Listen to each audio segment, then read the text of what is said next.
All right, welcome to the Fantasy Football Report on location, at least for me, in my in-laws' basement. So this will be a fun one. Um, how's it going, Hassan? How was your Christmas? It was good. It was good. Can't really complain. The games were fun. The other thing, but fun. How about you? How about yourself? How was Christmas? How was everything for you? Yeah, Christmas was good. The games are fun, but also, well, like you said, tilting. It looks like in the best ball tournament team, Sean and Colin and I have, we're going to get, huge scores from Joe Burrow and Devonta Adams, and still might come up short depending on what CD Lamb does. So Uh, yeah, it's a fun weekend, but also a little bit disappointing in many ways. do you mind talking to me a little bit, or you talking me through a little bit how the advancement there works? So then in this is the FFPC best ball tournament. Yep. You have to be top three in Mm-hmm. your league of 12. I think there are 48 teams left. So four of these leagues left. You have to finish top three, and then the final week next week, the 12 teams left all battle for 100K. And one of our guys who was actually on the show last week, Connor O'Driscoll, is currently he's in the same league we are in, and currently kicking everyone's butt. He's in number one in our league anyway by a lot. So he's gonna definitely make it onto the final. So kudos to him. Sean and Colin and I hope we can pull it out and have Rotoviz represent two of the teams in the final week. That would be cool. Yeah, that would be nice. And you said you needed to avoid a big game from CD Lamb and another one from who? I guess if Kamara has a dud, we might be okay. But basically, we need CD Lamb to score like less than 16 points. Kind of. Yeah, we'll have to check back in on that at the end of the show. Yeah, right. Just to give people a heads up of where we're at. But let's talk a little bit about the third string quarterback. This was a bit of a surprise here for the Ravens. Josh Johnson, who completed 28 of 40 passes for 304 yards and two scores. Um, Blair, did you see any of this game by any chance or no? I didn't, unfortunately, because I'm not in the market where I would be able to get this game today. Mm-hmm. I was following it on my phone though, and I mean, obviously, if you're the Ravens, I think this is like better than you would have hoped for from Josh Johnson. I mean, you obviously would have preferred the win, but for him, they're on their third quarterback now to come in and put up this type of score. I think you've got to be pleased, but yeah, obviously disappointing for the Ravens that they are missing Lamar Jackson and even missing Tyler Huntley this week. So it's going to be a tough stretch for them. Yeah, any word on if Lamar is going to be ready and back sometime by next week? I mean, I haven't seen anything, but he was close this week. It seemed like um, they were talking. I mean, he didn't practice at all, but it sounded like he was close to practicing much of the week. So I'm hopeful that we'll have him back next week. Yeah, it'd be pretty clutch to have him back, I guess, for the last two games. The Ravens have kind of the offense kind of has become fairly one note. I wanted to Hmm. get your thoughts there because James Prochet sort of somehow saw a ton of work. I don't know if this is just by virtue of the fact that him and Josh Johnson were probably on the scout team. Josh Johnson was a newcomer to the Ravens like about 2 weeks ago, right? So um, I don't know because they were giving Rashad Bateman a bit of work and he sort of trailed off, but Mandrews continues to go off. Um, Marquise Brown had another 9 targets today, turned in 5 of 44. Prochet caught 7 of his 8 targets for 76 yards, which is impressive.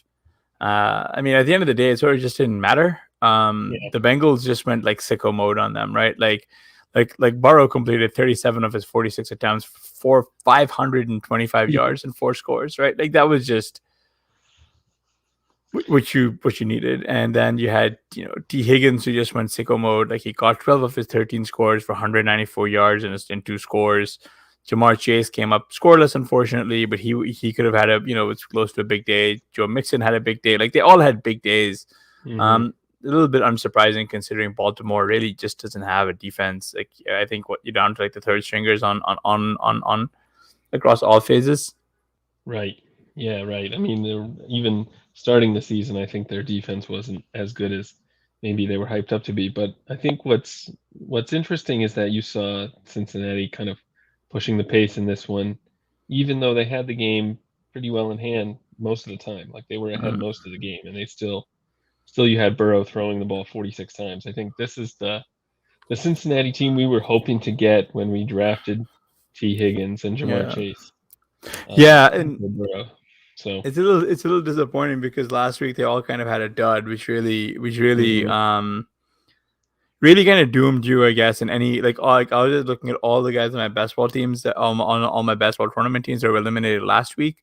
And I mean, the flop lag is real. Like of all my teams that made it to the the playoff stages and stuff, I had Justin Jackson on them. I had Higgins. I had Chase. I had Burrow, of course. Um, just a ridiculous amount of guys who were going off today. I mean, this week, but I just couldn't overcome from last week. I only had one team advance to this phase, and that team is not going to make it.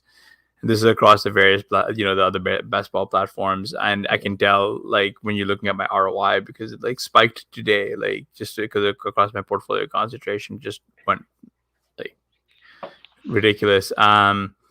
And we're coming to the end. Like next week is the final week of like the regular best ball season, and my ROI is I'm pretty thankful for it. But it could have been bigger had the Weaves right. been flip flopped. I know, right? I'm sure you are overweight a little bit. I mean, every Rotoviz person is overweight on Higgins, but I'm curious with kind of what we've seen in terms of the target breakdown between him and Chase, where you would have them ranked going into next season for best ball. I'm probably gonna have Chase earlier anyway. Oh yeah, Yeah. It's just, I mean, it's irrelevant, right? Like they're going to be going really close together. My assumption is they're going to be like the Woods and Cup from this year, right? Like, when one goes, the other one's going to go. So it's going to, or like it's the same with like Lamb and Amari Cooper, right? And you can't even say like, oh, just take the cheaper of the two. Like, just take the guy. Like, just take one. Like, you want one on your team. I'm more curious about like Boyd, and if Boyd goes, because that's going to result in like their ADPs. I mean, basically cementing them as like wide receiver, like 11 and 12, or like 10 and 12, or something like that, right? This is not going to this be. year. Sorry, They were going. No, I'm just thinking this year they were going in, basically 5th and 6th round, 4th and 5th round. Yeah, right? yeah, and that's just not going to happen. I mean, like a lot of people were like really worried of Higgins. Like everyone was talking themselves into Boyd being the steal. It just wasn't going to happen. Yeah. With these two guys, like these young ascending, I just think you can see Chase being, where CeeDee Lamb was kind of going, and then you can see Higgins being Amari, but like Amari had I don't know, I'm not sure, lost a lot of that shine. The issue and the concern there obviously is which one's going to go off, but you just be a little bit more, don't draft them both in the same team is what I'm saying. Like if you're playing a lot of teams, you want to just sort of take one of the two and move on with your life. Maybe bring it, like if you want to stack them, if Boyd's going that much later, sure, you can take Boyd. Maybe you can take Uzoma or Sample or whatever, right? And then I mean, I think that's interesting, the comp with Lamb and Cooper. Part of the reason, I mean, obviously I was bullish on Lamb because he was great as a rookie coming into his second year. You expect to see a pretty big jump for these guys. And I think it helped that Amari kind of, he got hurt and everything else. Right. He's been hurt, and he's I mean, he's not old by any stretch, but I mean, he's like a veteran now. Whereas Higgins, the shine is off him. Right. You could see it's easier to see a decline from Cooper last year than I think we would expect from Higgins going into year 3. So, in that sense, it's a little bit tougher of a decision for me. I mean, And make no mistake, Amari has been a disappointment. Mm-hmm. He's been a wide receiver in only 2 of his games, and then the rest of his games he just hasn't been a viable wide receiver 3. Yeah. Like he's been like a wide receiver 4 or worse in most of them. Like he's got like his median outcome is ridiculously poor. It's actually kind of disgusting. Like if you're looking at it, it's more like he has had one game. Okay, so week 1 he had almost 40. yeah, he Week had 40. He had 26. Other than those 2 games, Yeah, he's only had one. He he's hasn't had had a 2 single game double-digit above, games. like, He's had 2 double-digit PPR games, and the rest are in like the low, like under 6 PPR point type of stuff. yeah, he's got a couple, but basically nothing above 16 points. Yeah, So, and then remember I Dak was guess missing for a while. right, that's true. I guess the question is, how likely do you think it is that Higgins has a similar kind of scoring profile next season, where he's only Not. averaging, even with these upside games, he's only averaging like probably like 12 points. I mean that's a tough question, right? Because I don't think it'd be that. I don't think it's that. Yeah, you wouldn't expect the drop off to be that dramatic. So Yeah, that's I why mean, I'm having this hang up on Chase versus Higgins. yeah, it's why I say you probably have to take one of the two, right? Because they're just going to go back to back. When one goes, the other goes. Right. Like you're not going to be able to get both, and I don't think you should. Like, I think you should probably aim for like even keel. I will say that missing Jack. Would you take either of them in? I mean, thinking where Lamb was going was like late second this year. Would you be comfortable taking either of them at that point? Yeah. Yeah. Yeah. I mean, you have to, right? Like, yeah. Because who else would you want to be taking that, right? So let me ask you this, right? And this is probably the better question. Do you think either of them leapfrog CeeDee Lamb in ADP? Yeah, I could see that, especially if we get another game like this. I mean, they're I know we targeted this game. I want to say it's the Chiefs, but I could be wrong. It is the Chiefs. That's the next week is the Bengals and the Chiefs. Right. So if you it was get the sneaky stack. Right, sneaky exactly. Stack.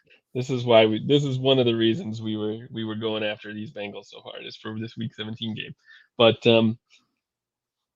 yeah, I mean, if you see them have another big game like this in the fantasy finals, then I would definitely not be surprised especially if Chase goes off, I could see him. Yeah, for sure. I mean, yeah. And if Higgins goes off, he's going to be the one going earlier first, and then the internet hype machine is going to be all like, "Oh, Jamar Chase is undervalued," and then it just sort of like, and then he'll leapfrog him too. Yeah, it's just a matter of they just didn't show up when we needed them to show up. They had a massive dud last week, right. And to be clear, this team can and will have those duds. Zach Taylor is not immune to being a donkey. In fact, he's made a lot of suboptimal decisions. He was very clear about wanting to establish a run, and he does do that, like to the detriment of the passing game. Yeah. The difference is, despite for Baltimore with all the issues and injuries that they've had, you still can't run on that team. Yeah, you just can't. And the thing that's been, I mean, even when the last time they played, I think Chase had like 200 yards against them. But the whole season, Baltimore's problem has been their secondary. So. Yep. Yeah, it's just a bunch of random guys they're finding out of M&T, like just in front of M&T Field at this point, and they're just like suiting them up. Like I think even the backup to the backups are injured. Sorry. Yeah. No. Well, I'm just wondering how much of this was this explosion from Cincinnati you think might have been kind of it was matchup. Yeah, playing the matchup. 100% the matchup, because the Baltimore Ravens, the secondary was bad. A lot of people were worried about.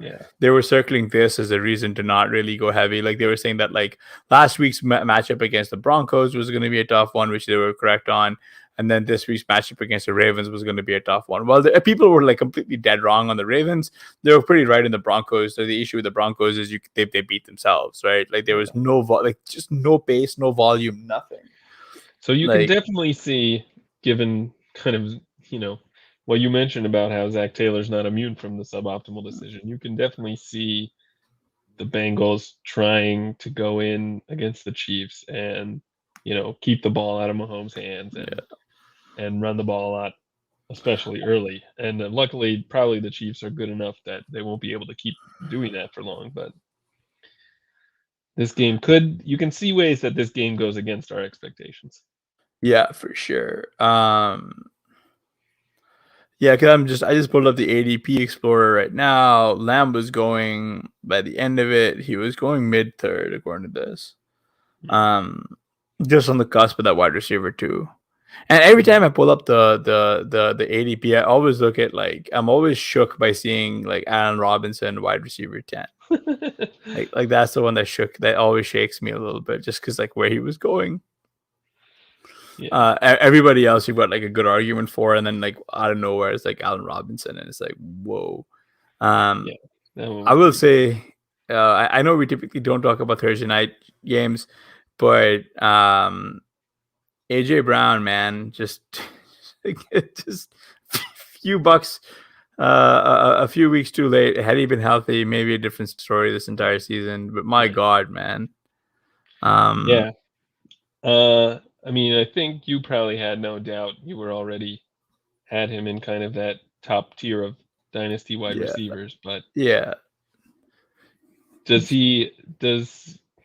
Well, I mean, I don't even know the question I'm asking because I'm not going to get you to rank them. No, I mean we've talked about this quite a bit, but I do know the question what you're saying, and that's why I was saying is like when if you're drafting one of these wide receivers, you want Justin Jefferson, you want AJ Brown, you want Jamar Chase, like these are the guys you want. CeeDee Lamb a little bit, right? Like Lamb, feels like a guy you could potentially wait on. It feels like we're coming up on a year when there's just a ton of awesome wide receiver options, and the running back options outside of Jonathan Taylor are kind of like me. Yeah, you're gonna have a running back with a lot of the one who I do think is gonna be intriguing is Gibson, right? Guys like Swift and Swift should be ascending. We haven't seen him much, but he really should be ascending and should have been in that conversation. I mean, realistically, if you took him in the third round, right? Like a really viable start this year was Adams in the first, Justin Jefferson in the second, DeAndre Swift in the third, and Mark Andrews in the fourth. And I know that there's some like writers who have done that, and I know there's like people who have done that.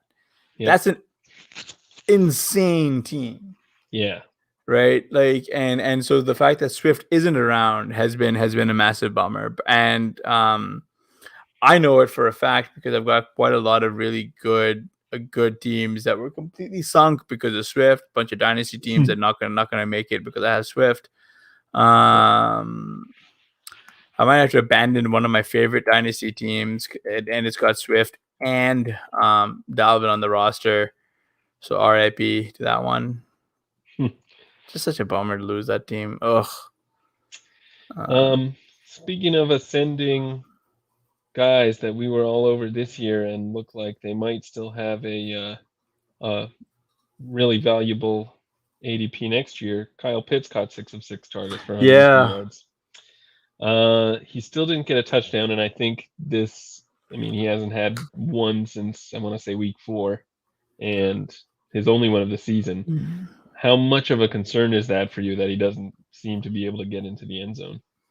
It's more of the offense, man. Arthur Smith just doesn't know how to really run it, or they just stopped targeting him for some reason in the red zone, which is really weird considering he's so much bigger than all the other little elves they're throwing to, right? Sorry, not elves. Elves are tall, dwarves. Oh yeah, but you're talking Tolkien elves, not Christmas elves. Yeah, Tolkien elves, not the Christmas ones. Yeah, like they're giving CPAT the ball. They went to Hayden Hurst instead of Pitts. Yeah, I mean, Pitts only got like 6 targets. Just a bit of a bummer, right? And this is why I keep asking the question about Pitts and stuff. Yeah, is because he is gonna have a very valuable ADP. He is gonna go really early, and you're gonna have to make a decision point on him, and I think you should be buying in, right? Just because we talk about it a lot here on RotoViz, but like the tight ends have been invaluable at the top end. I mean, I'm sorry if you made the wrong decision point between Hawkinson versus Mark Andrews.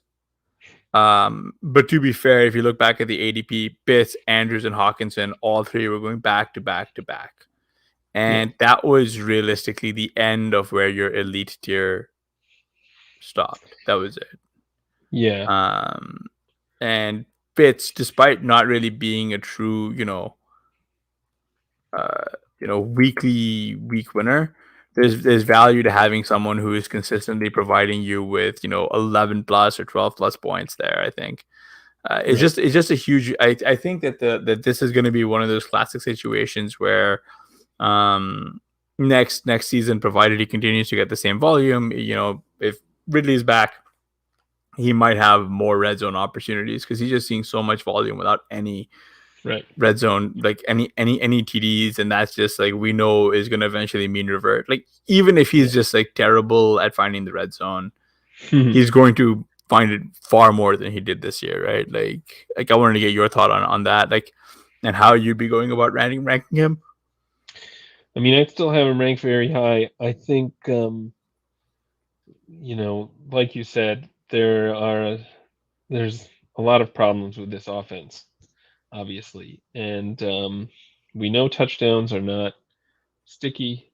If you're trying to predict kind of mean reversion in terms of touchdowns, receiving yards usually is the best predictor, and Pitts has shown that he's able to rack those up pretty well. Even on only 6 targets, he had over 100 yards today. So, yes, I'm obviously still very bullish on Kyle Pitts. And, I mean, if we're talking redraft next year, he's probably D3 or something, right?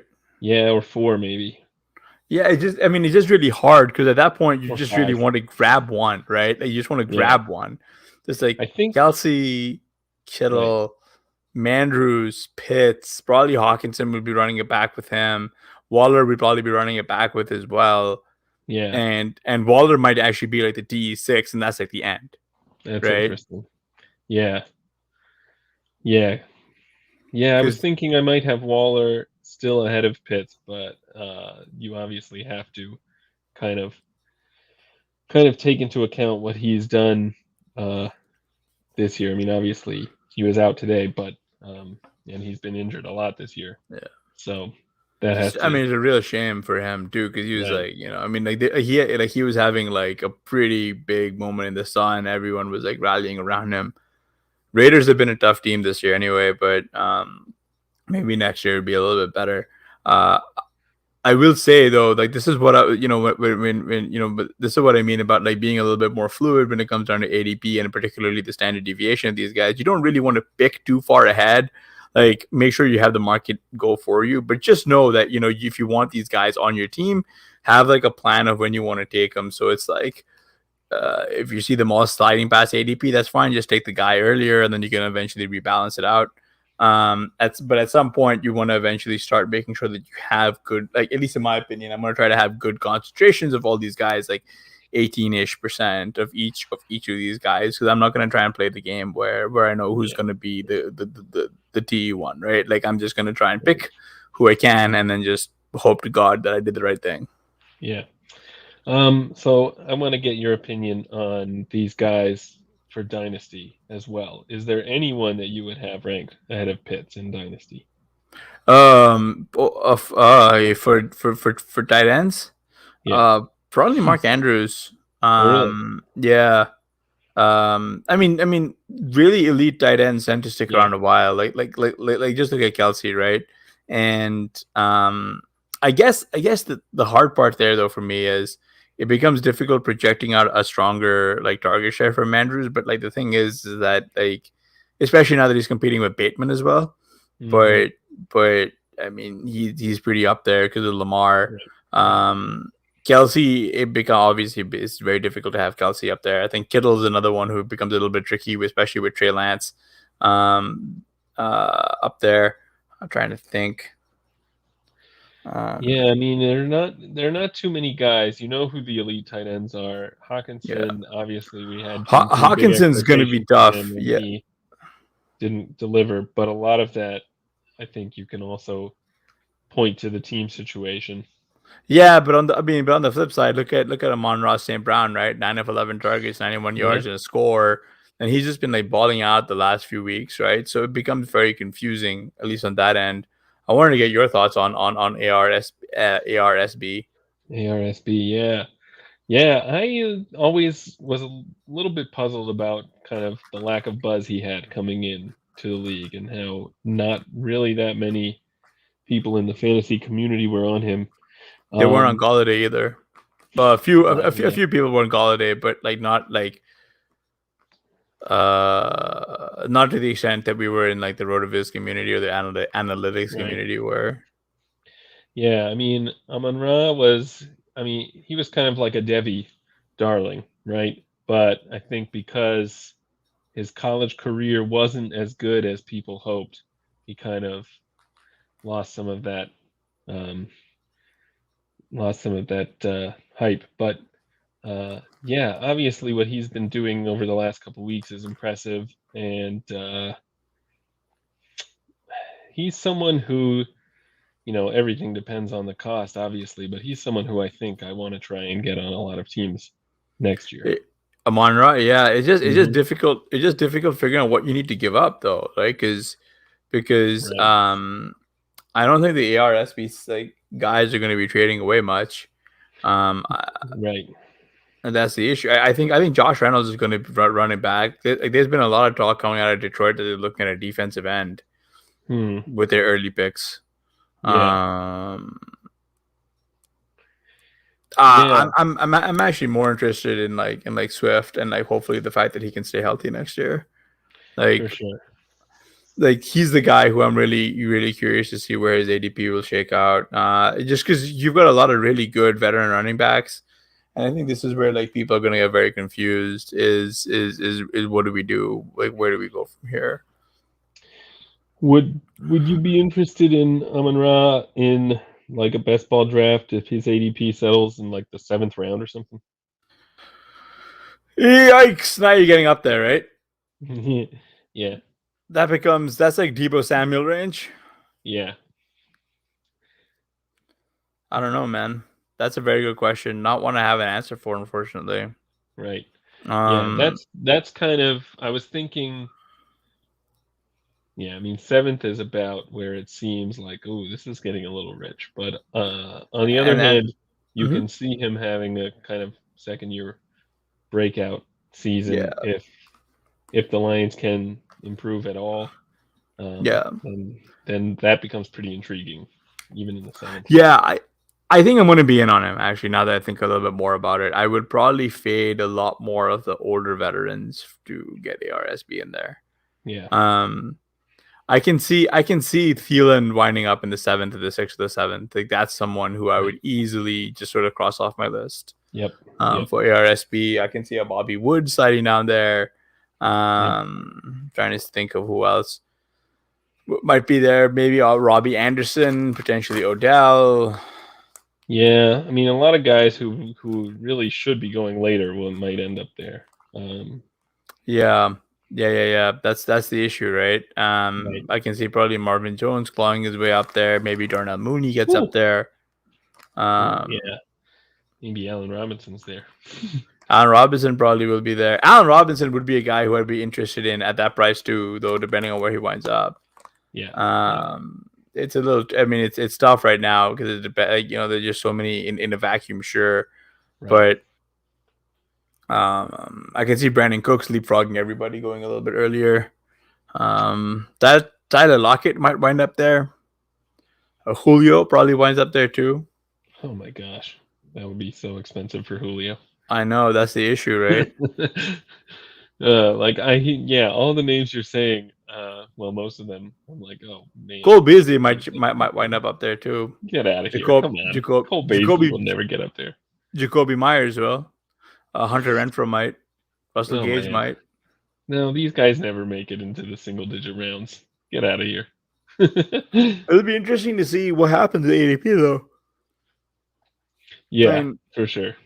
I mean, I You know. know, Renfro has put up like he's having a breakout season. Like this is what we're Yeah, all about at RotoViz. What he's kind of doing, but it's it's coming at the cost of Waller though, right? And it came at. right. But look at all the things that needed a break for Renfro, and one of them was Ruggs literally Hmm. getting kicked out of the NFL Hmm. for being, for lack of a better word, like for being a true schmuck. But Waller also had to miss a ton of time, and even today, Renfro wasn't all that, right? Yeah. Like he was genuinely kind of. He's been. I mean, he was pretty disappointing, right? Like, and I'm gonna go back to let me just look up what he's done this year so far. It's Yeah. I mean, and he's today he had only he's had had he's had like a massive string of wide receiver one performances. right. Um, and mostly 18-ish plus PPR points, but like a lot of them came following their week 8 bye. Right. I mean, even before that, though, he was getting the targets, like, you know, 8 targets, 9 targets, 7 targets. So this is not obviously wide receiver one numbers, but um, there's some volume there. And then it's just lately he's been getting more of the double-digit games, really only 2 of them.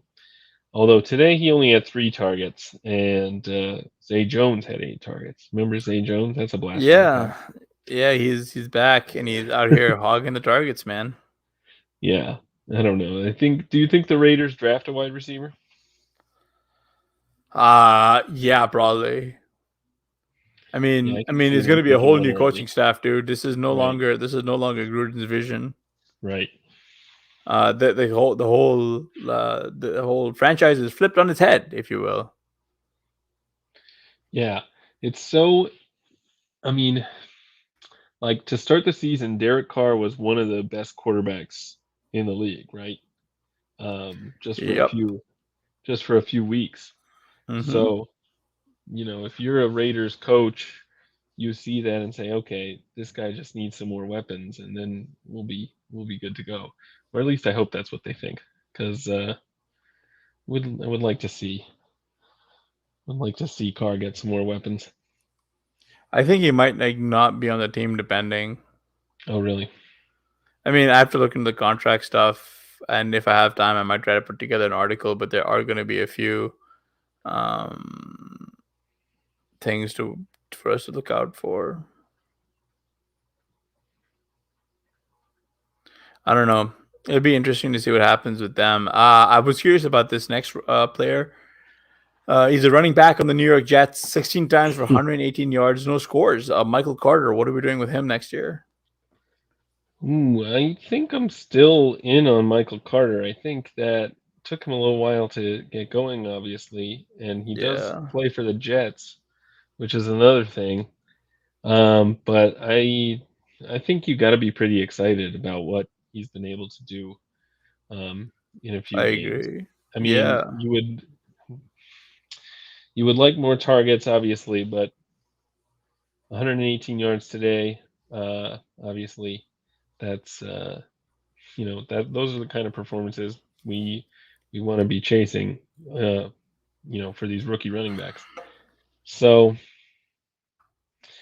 I mean, yeah, I'm in. I don't want his price to go above where it was this year, though, like 8th round.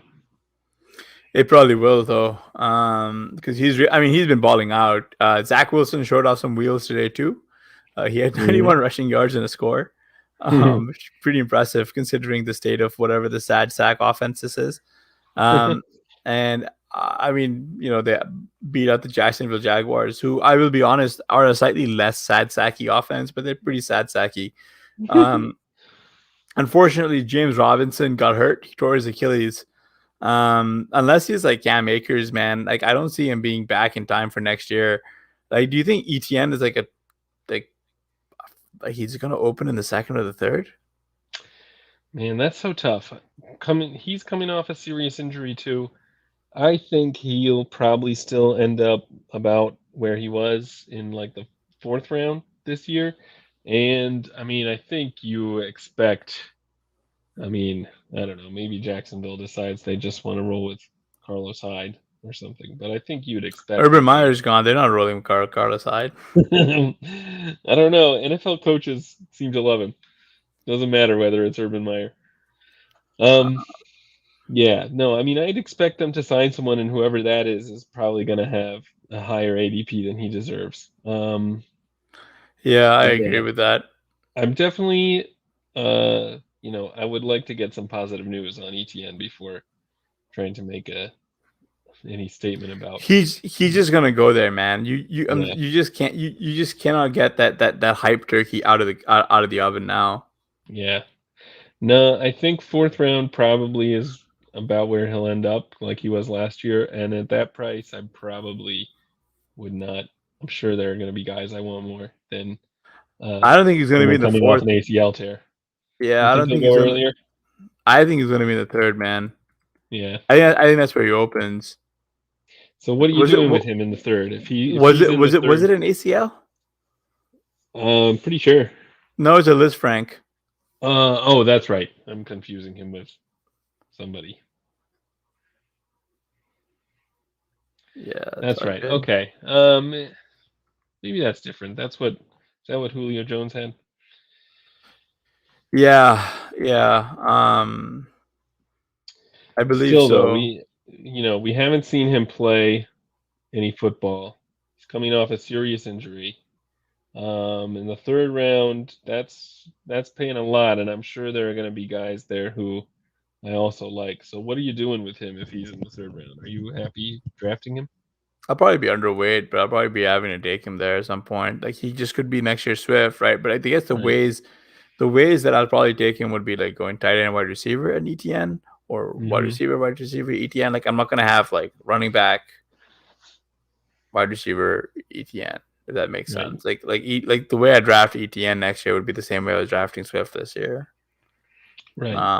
Unless there was something else I could figure out. Maybe I'll have some kind of teams that are with like Devonta and him, hopefully, but who knows? Um, I mean, there's just so many running backs who are actually viable this year that I think it's going to scramble a lot of people's brains and emotions.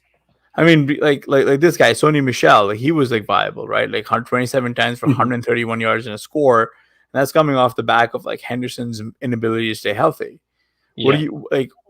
What are you doing with Cam Akers, who's an absolute genetic freak, and apparently Achilles tears they're only slow him down. Yeah. Yeah, I don't even know what to make of that. I mean, obviously it's good news if he's really healthy enough to activate. I read somebody on Twitter saying that they just did it so that I don't know, something to do with his Some contract. pension stuff, right? Yeah. Yeah. I didn't read it closely enough to get my head around it, but um it's at least not clear that this is actually a sign that he's recovered and is about to start playing or something. Because that would be amazing. But who knows? Yeah, I don't know. I traded Cam Akers to Sean in a dynasty league that we're both in a few weeks ago, which is always, usually I regret the trades I make with Sean. So we'll see. Yeah, I mean, we'll see. Not everyone can be like you can't just like you can't be as good as Sean is at making these trades. And he's really and don't get me wrong, he's very, very good, but like Yeah, no. He gets something wrong, but usually when I trade with him, I end up looking back and saying, "Oh, I shouldn't have done that." nah, that's Oh, fair. I he get he it. pulled one over. Nah, he doesn't. He's not trying to pull one over on me, Yeah. but you always gotta ask yourself, does he know something? And then Cam Akers was activated, so Yeah. maybe he did. Yeah, I don't Um know what to do with Michelle and even Henderson and Akers. I mean, this uh, it's kind of a mess. It seems like they don't want Michelle to be the guy when Henderson is healthy, but whenever Henderson's not, Michelle looks great. So I don't know. I mean, I think both of them are just going to be so far low in ADP. We can just take whoever we want again next year. Yeah.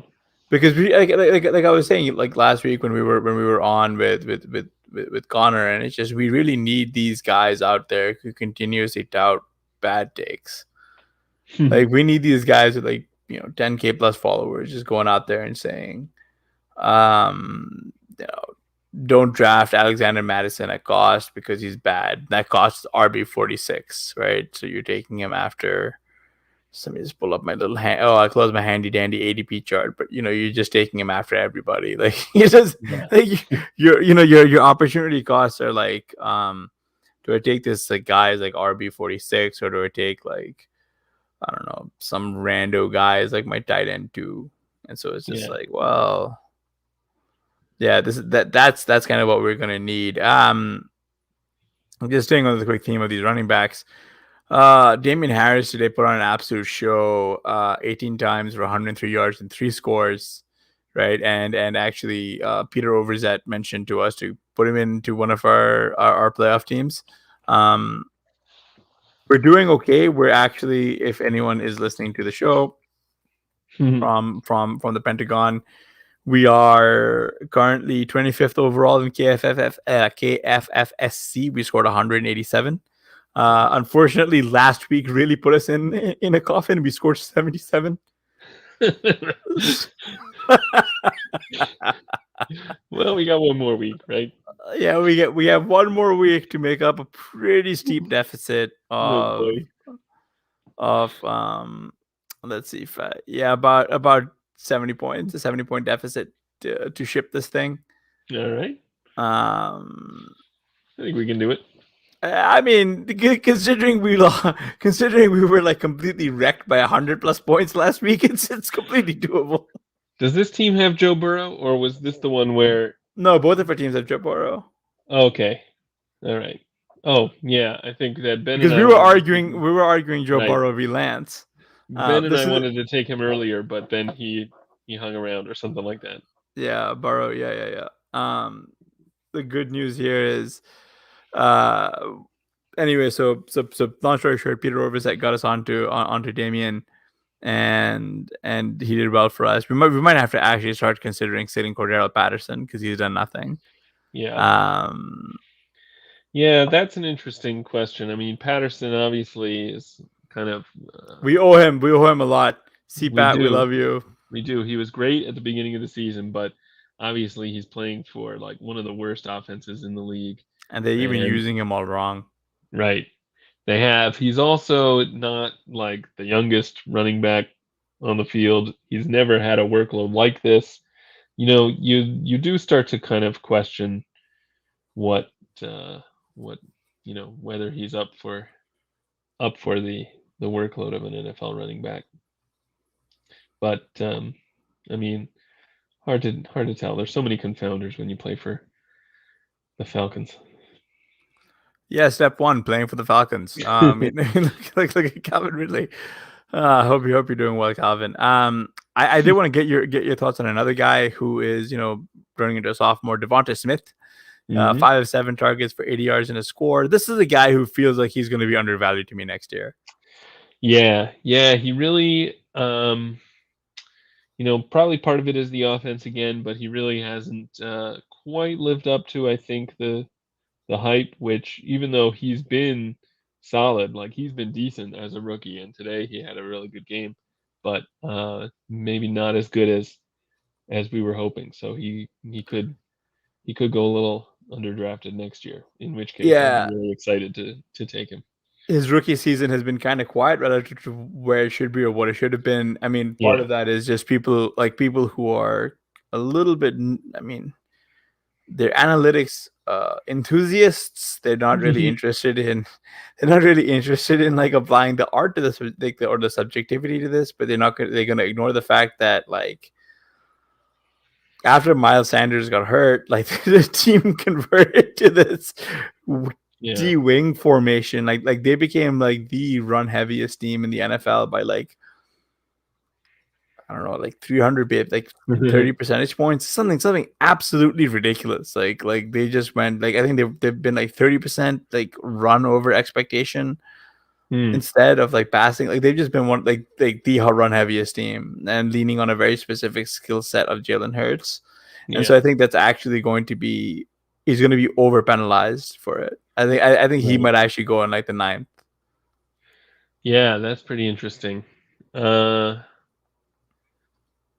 yeah. I mean, obviously in the ninth, I think any rookie wide receiver who wasn't like completely terrible in his rookie season, I think you have to consider who's going in those middle rounds, eighth, ninth, tenth, something like that. Without a So doubt. yeah. So I expect if that's the case, he'll end up on a lot of my teams, and I kind of think you're probably right because it's hard to imagine him really getting that much earlier unless he like completely destroys week 17. Yeah. Another guy who I think probably has now got a really good case for being in the elite tight ends would be Dallas Goddard. Where do you think his ADP opens and where does it Ooh. settle? Uh, so we're talking redraft. Um, Yeah. Just best ball redraft. I could see him getting as high as like the sixth round, maybe.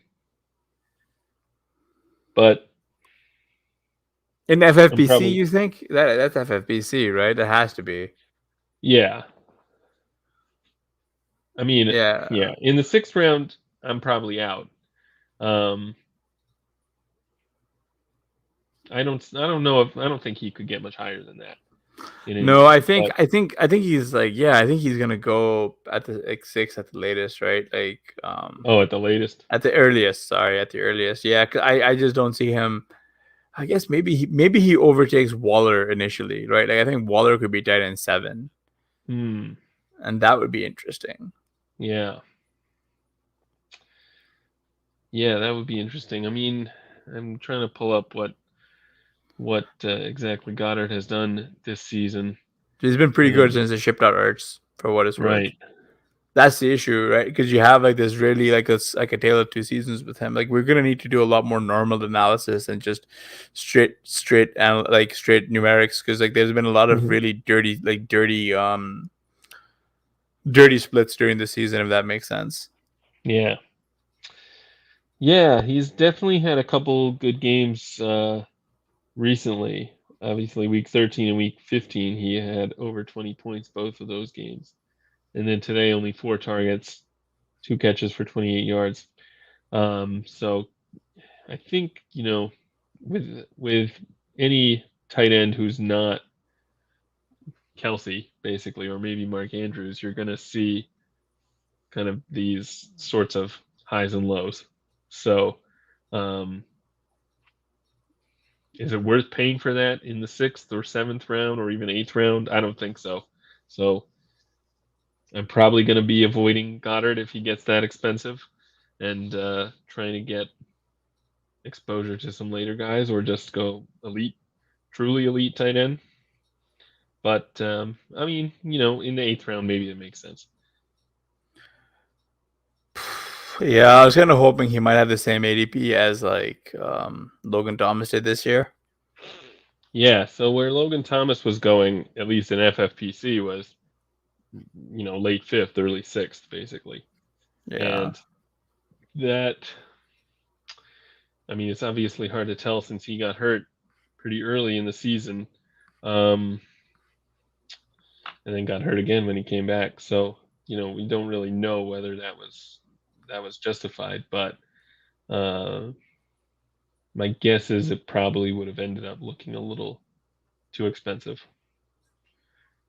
regardless, yeah, even if he had stayed healthy.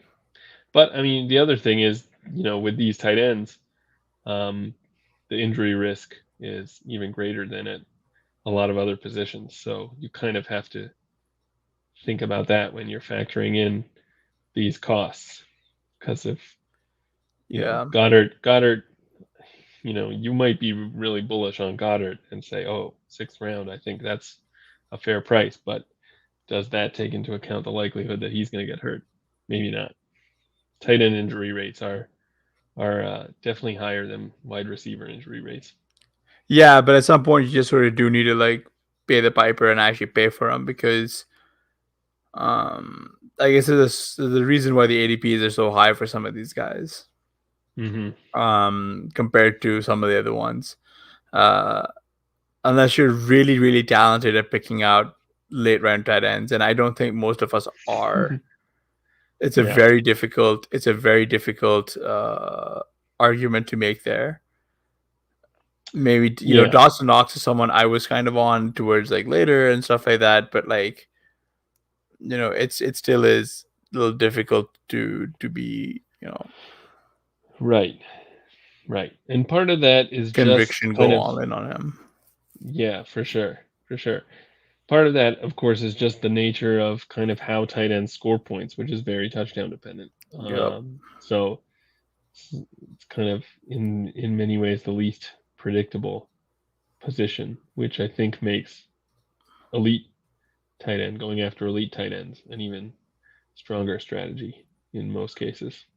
Yeah, hard agree. And I want to get your thoughts on this last guy before we shut it down for the season. Is David Montgomery here? He had rushed 21 times with 45 yards and a score. He also had 7 catches for 61 additional yards. What are you doing with him next year? And what are we doing? Frankly, what are we doing with the Seahawks? This was an embarrassing loss for the Hawks, man. This was pretty bad for the Seahawks. I was hopeful for DK Metcalf coming into this game, so he did get a touchdown, but it's sad to see him kind of fall short. Yeah, David Montgomery. I mean, I'm gonna be out next year because I'm always out on him. Even though I thought today, him getting all those catches was pretty nice. It's just you can't really count on them. I want to say Khalil Herbert had a touchdown today. Isn't that right? He did. Yeah. So, I mean, I don't know where Montgomery will end up in ADP, but wherever it is, it's probably going to be too expensive. So I'm not trying to acquire him. I'm probably not going to be drafting him on a ton of teams. I'll get him if he slips, a few spots. But kind of what we've been talking about with Montgomery, what we were talking about last year was how he had an easy schedule, and of course, at the end of the season or second half of the season when that schedule hit, he smashes. And then this year his schedule's not so great and he falls flat. So you see that with a lot of running backs, and it's kind of something you have to be especially sensitive to and avoid paying up for these guys who are not really like elite running back talents. Yeah, I mean, it's always difficult. It's always easy to say that. Right. But I mean, as we can see just by looking at ADP, it's difficult for a lot of people to know that, right? Or like continue to follow through with it. Yeah. Um, Yeah, for sure. I mean, the one maybe bright spot of this game was that Rashad Penny had, I want to say, 135 yards rushing yeah. and a touchdown. He only had the one target, but obviously he's starting to look more like the guy that we were so high on as a rookie, and he's been helping some of my teams in the playoffs, so in the fantasy playoffs. So that's been nice. I would have liked to get a few more points from him today, obviously, but Yeah, there's only so where do much you you? can do. Yeah, right. Uh, assuming, I mean, he's basically been the Seattle RB1 over the last few weeks. Yeah. So going into next season, how early do you think you'd be comfortable taking him? I would still like him at like the late rounds, man. Oh, really? Like you wouldn't want to take him as early as like the 6th round? Unless I'm like writing that off as like an L, mate. Like, there's no way. Like, uh, it's just not gonna happen, man. I just not. I just can't do it. Like I want to be enthusiastic about him, but the Seattle could be a team in flux, which really kind of does bring into the question of what are we doing with Lockett and Metcalf, right? Because like Metcalf is a guy whose ADP could crater next year, Yeah, right? And Lockett's good too. right. I I'm kind of expect interested. Mhm. both to Yeah. fall off pretty far, but I think that Metcalf becomes a pretty interesting pick, even as early as maybe the early fourth. Yeah, So for sure. I mean, he yeah, does, right? yeah, Regardless of who the quarterback is. yeah. But it doesn't mean that we have to take him there because I think that the market will let him fall further. That's probably true. I mean, you saw that kind of with like Chase Claypool this year, someone Yeah. who we think is good, but whose quarterback situation is a little bit iffy, who had some down games, right? Doesn't necessarily have the numbers to back up the kind of explosiveness that we saw. So yeah, I think with Metcalf, you might see him end up in a similar sort of range, and um,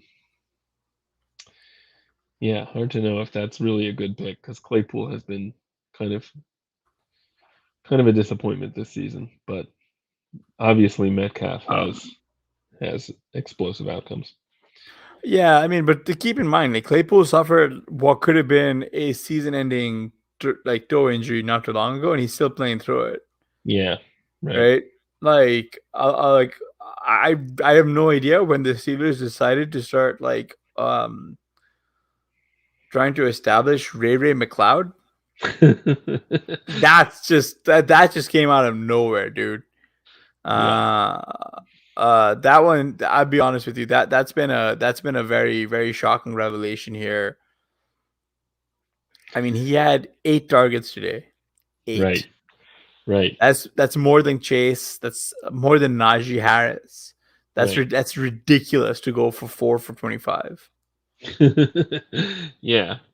Uh, yeah, I don't know what the Steelers are doing. It doesn't make sense. I Um, mean, when yeah, 8 targets for McLeod and only 6 for Claypool. I mean, obviously this is a team that has some problems with, some quarterback problems, which is going to make a difference. My sense is that because McLeod is almost, in fact, I think some places he might be listed as a running back. He's not getting targets very deep downfield. So these are almost like dump offs. Um, Harris obviously has been getting a lot of targets this season, same sort of targets. If Roethlisberger doesn't have the accuracy downfield anymore, then that could explain a lot of why these guys are getting targets instead of Claypool. Um, so yeah, I don't know. It doesn't. Well, I mean, obviously, it sounds like Pittsburgh's going to have a different quarterback next year, but not necessarily going to have an upgrade at the position. I think. yeah, Right? it'd be. I mean, it's gonna be a lateral move at best, right? Yeah. Yeah. Probably. Um, and you kind of see that with Seattle as well, since we're talking about both these teams. Is that you know even Yeah. if you can get a good price on Metcalf, maybe you don't want to because even like today, you don't want to get 41 yards and a touchdown every week. This is a good question here from Historical Anomalies. He asks, with as many terrible QBs that started today, wonder how they could replace Russ or A-Rod or any of these teams that they think they might be better off with new QBs. This is a very good question, and I'll be genuinely honest with you. I don't know if Russ is going to force his way out of Seattle. Like this is just more so conjecture. Um, I do think that they need to change the coaching staff because it's clear that this relationship has been long over. The fact that they've only made the playoffs twice with Russ under center, Can that be right? I think that sounds about right. I don't know. Seems like it should be more than that because I don't know. He's probably been around longer than I remember. I don't know. But yeah, I think we'd all agree that we're kind of getting sick of the games that the Seattle Carroll coaches does, are playing. Yeah, yeah, and I wonder if like the Packers do figure out a way to get Rodgers to come back yeah. because there's no way that they're going to just let him walk off in the sunset. There's too many teams that actually need quarterbacks. A bunch of teams just don't have the cap. And I know a lot of people Mhm. like saying the cap is fake. The cap is fake. It's I mean, it's it's fake until it's not, right? Because you start offering out like these like bizarro contracts, and you just sort of get like stuck with this like a ton of dead cap, and you're just burning cap space like the Saints, right? Like and teams have to just be willing to take an L. Like I have no idea. Like I've seen a lot of this like chatter about like Kirk Cousins, for example, being gone, but like I don't know what Minnesota's gonna do in his absence. Yeah. Like Yeah. uh I mean, this is the right historical anomalies point that like yeah. it's not like there are a ton of great quarterbacks just out there waiting for, waiting to go to new teams. And I mean, the rookie class so far this year has been like totally Mid. disgusting It's in a been bad mids, way. man. Yeah. I mean they've been fine. Well, some of Uh I mean, I gotta say something that like them. Shanahan completely refuses to put Trey Lance in there. It just makes genuinely no sense why he went up, traded away 3 firsts, knew he had to redesign his system to shit this guy, and then just sort of refuses to give him a chance, man. Like I have no idea Yeah. what they were doing or what they were thinking, but like Yeah. The only thing I mean, you can definitely see how your thoughts in at the end of April are different than your thoughts in September when you have to put a team on the field and you have grand plans for this rookie quarterback that you're going to start, and then comes time to actually pick your starter, and you're like, well, this Jimmy G's better, so I'm going to play him. Um, so yeah, I don't know, but it's definitely a bad look. yeah, I mean TBD, right? Because we'll see what happens in the offseason. Will what's his name start crying about Shanny start crying about Mac Jones? Maybe he will, Yeah. maybe he won't. We don't we but get to see. Blair, I wanted to get your thoughts there on since we've been discussing rookie wide receivers, what are your thoughts here on Jalen Waddle? Where do you think he goes next year? Oh man, that's a good That's question.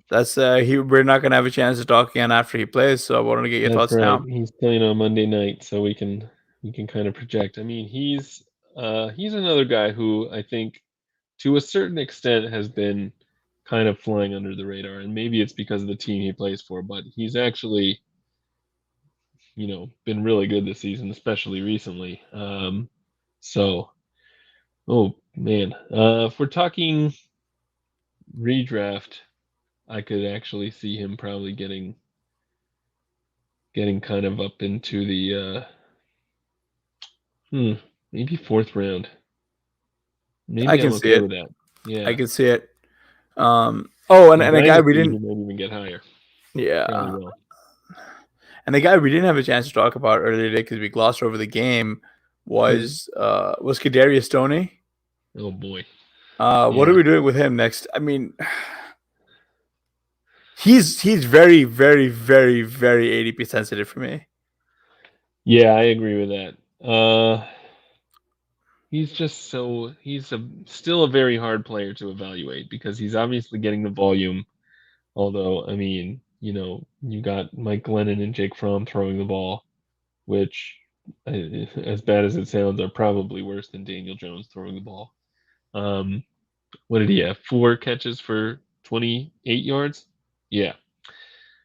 Yeah. So obviously you want to bet on guys going into their second year who were efficient as rookies. And Tony hasn't maybe shown that he's actually like one of the top wide receivers um, in terms of like talent level. So from that perspective, I want to find reasons to fade him. But like you said, obviously it's going to depend on the price, and if he's cheap enough, I'm sure I'm going to want to have some. Where would you be comfortable drafting him? Like in a best ball league next year? 12th round. 12th 12th round. round. Yeah. I might go as high as like ninth. I have no interest, mate. Yeah. I have none. I have absolutely no interest there because they're going to be bringing the band back together. I don't want Daniel Jones. Like I was really heavy on Daniel Jones this year. It didn't work out. I'll probably run it back with him. Not going to be running it back with Galladay. Shepard's probably going to be there. Satan's going to be there. Like where are all the like you're going to have to require him to get a ton of injuries again for him to be yet again a viable play, right? Like we Yeah. only saw him do it twice. I know. Pat Crane mentioned, well, guys who doubted Kadarius Toney should start taking the W. No, they shouldn't. They should be taking the L because that's what happened. It was an L. He didn't play for most of the season because of training camp. He had 2 good games, and then he faded away completely. That's an L. I'm not willing to call it anything but, right? Yeah. Because we knew going into it he was going to be hurt. I'm still not sure that in the 12th, like that's kind of where I still want to be finishing up where I'm taking my quarterbacks. I mean, part of what killed a lot of my best ball teams this year are my disastrous quarterbacks. Um, Today, like my one ticket, like the only ticket that I had left, my quarterbacks were, and this is gonna sound really sad saying it out loud. So my quarterbacks were Matt Stafford, the corpse of Sam Darnold, and then Justin Fields, R.I.P. Like, like, Yeah. like, like, what do you do there, right? Stafford got me like 9.68. The guys who's going to be advancing got like 34 points out of Josh Allen, and I can Yeah. tell you right now, if I had those two, like just the difference between Stafford and Allen is a little bit smaller than the difference between me and advancing to the 113 man playoff. Yeah. So I mean, thank you for doing nothing, Jonathan Taylor and Saquon Barkley, but that's a different story for a different day, right? It's a bit of a bummer. Like I mean, like I was like there sitting in like June or July, going, man, I got Jonathan Taylor and Saquon. This is going to be so sick, and it's definitely sick, but it's got me sick in the wrong kind of ways. You know what I mean? Yeah. Uh, Yeah. Actually, you bring up a question I wanted to ask. The show's kind of going on long enough, but you know, I think Taylor's pretty much the consensus 101 next year. But we saw on Saturday that it's not that hard because of his kind of workload for him to put up a dud like this. Like he's not yeah, getting McCaffrey level targets. no, he's So not.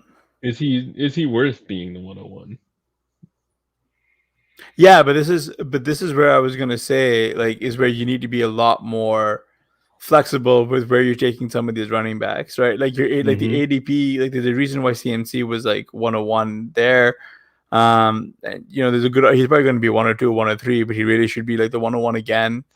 But Mm.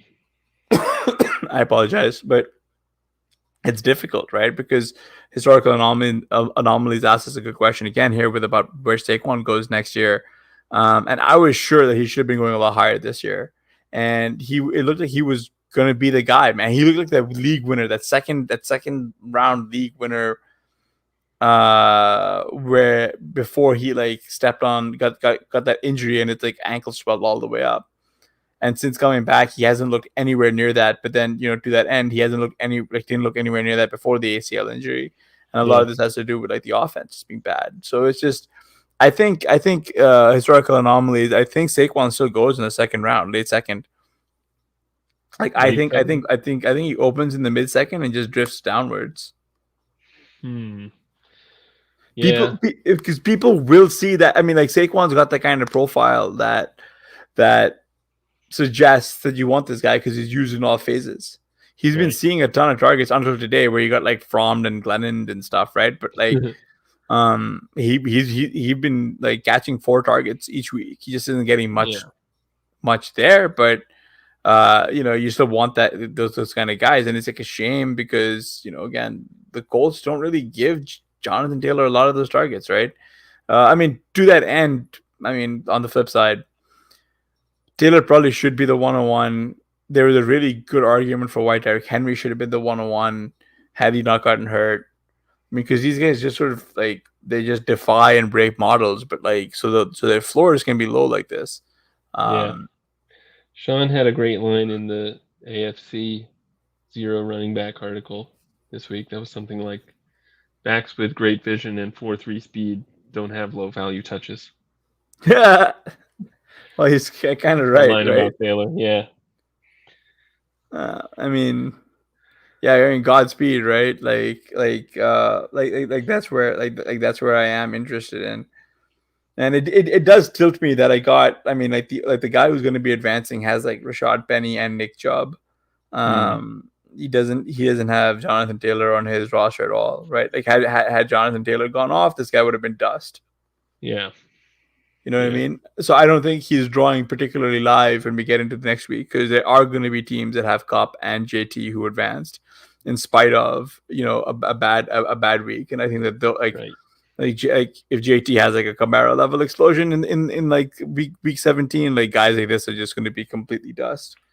Right. And so I hope you enjoy this Ferric victory.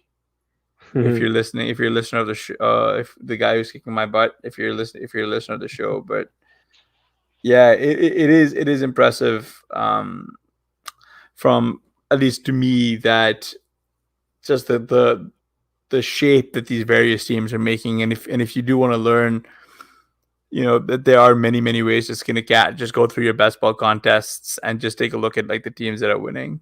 Yeah.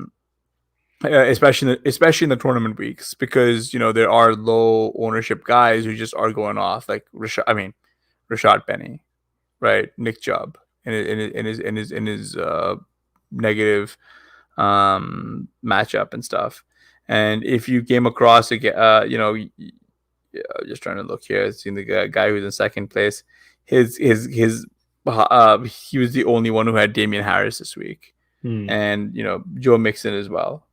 And he also had Byron Pringle, who had 2 touchdowns today. Yeah. He's also not going to fill all of his spots. Currently, Terry McLaurin has a goose egg, and Yeah. it doesn't look particularly good for McLaurin. The other guy who's sorry. No, go ahead. No, I was going to say currently Michael Thomas is in his starting lineup. Oh, that's not good. Yeah, I mean, say McLaurin should get there, but yeah, well, who knows? McLaurin might. I was just gonna say, you know who's currently leading Washington in receiving yards? Yeah, buddy, Damian Brown. There you go. I was at the top. We were discussing that best ball tournament team, and there is actually another way. Even if Lamb goes off, if Damian Brown also goes off, then we might still advance because he's sitting on our bench doing nothing. I think so. Just to recap for those of you guys who are a little late here, Blair, Sean, and Colm are trying to fade a 16-point game out of CeeDee Lamb. There's a very real possibility that the Cowboys might choose to sit their starters. They're leading 42-7. Right. Right. They've got 42. I think Lamb is probably up to about 10.6 right now. Yeah. So if this is going to be a pretty gross sweat. It's going to be a gross sweat for you guys. I apologize, but you got to let us know how you did. Definitely. How you did tomorrow.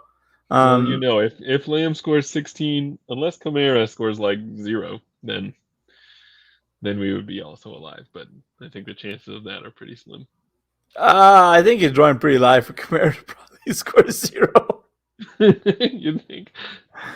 Man, yeah, Ian Book. We were looking at him. He looks to be more of a running kind of a quarterback. Mark Ingram probably going to see some touches.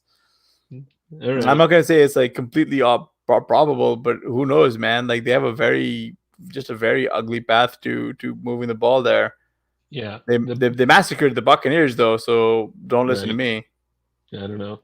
The ways we advance are either Lamb scores less than about 16 or Kamara scores less than like 4. So or less than 4. Yeah. Oof. Good luck. that's a tough... Or if Damian Brown scores 30. Well, come on, Diami. Let's do it. I do have an opportunity at potentially advancing if like maybe we can get 2 more deep shots to Amari Cooper that are both touchdowns. And There you go. Well, if that happens, then I think they definitely sit their starters. So I'm rooting for that. Yeah. But Blair, it's been a pleasure to be at the helm of the season with you. What do you Yeah, have going on at the Hopper? And are you excited for our show with the Ship Chasers in a few weeks? I am. Yeah, we're gonna be talking some playoff tournament teams. We're definitely gonna put a few of those in, and yeah, that should be fun. We're getting ready for off-season stuff. We've got the uh, the RotoViz rookie guide is actually already on sale. You can go right now to RotoViz and buy that. Gonna have a ton of cool articles and metrics in there from Curtis and Sean and Travis and me. So uh, that's something you definitely want to get your hands on. Starting on that soon, and off-season coverage of incoming rookies and best ball strategy. So yeah, definitely want to get a RotoViz sub if you don't already have one. The time to start making money for 2022 really is now. So you got to get in on it. Yeah, and we'd like to thank everyone who hung out with us and live all season long, and for everyone who's been listening to our shows. Absolutely. Yeah, just please remember to rate and review the RotoViz Radio channel and app podcasts. Yep, and subscribe and like our YouTube channel. I think that's all you have to do on YouTube. I don't even know. Well, yeah, for Hassan Rahim, I'm Blair Andrews. Happy holidays, happy New Year. Thanks for tuning in.